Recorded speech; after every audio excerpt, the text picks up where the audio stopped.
दोस्तों नमस्कार, आप देख रहे हैं न्यूज़ अपडेट भोजपुरी और न्यूज़ अपडेट भोजपुरी में आप सभी को स्वागत है। आप लोगों से प्लीज़ रिक्वेस्ट है कि इस वीडियो को पूरा देखिएगा और वीडियो देखने के बाद अपना राय कमेंट बॉक्स में ज़रूर बताएं और लाइक और कमेंट करना ना भूलें।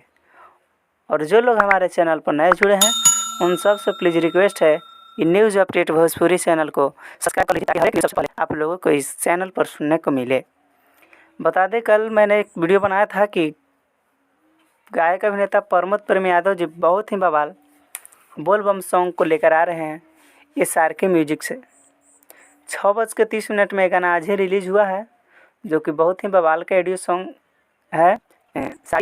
जिस समय मैं वीडियो बना रहा हूँ उस समय वीडियो ये गाना का व्यू है 148 के प्लस और 14 के लाइक जी। और ये बहुत ही बवाल ऑडियो सॉन्ग है और जो लोग नहीं सुने हैं वो हमारे डिस्क्रिप्शन में लिंक है, वहाँ से आप लोग सुन सकते हैं। और बहुत ही बवाल, ये मैं नहीं बोल रहा हूँ, जब आप सुनिएगा तो आप खुद बोलिएगा कि बहुत ही बवाल सॉन्ग है। साड़ी ग्रीन चाय कृष्णा बेदर्दी जी लिखे हैं और म्यूजिक डायरेक्टर आर्या शर्मा जी का है। तो मिलते हैं किसी खास एक नए न्यूज़ अपडेट के साथ। तब तक के लिए जो हमारे चैनल पर नए जुड़े हैं उन सबसे प्लीज़ रिक्वेस्ट है कि इस वीडियो को शेयर करके चैनल को सब्सक्राइब कर दीजिए। तब तक के लिए जय हिंद, जय भोजपुरी।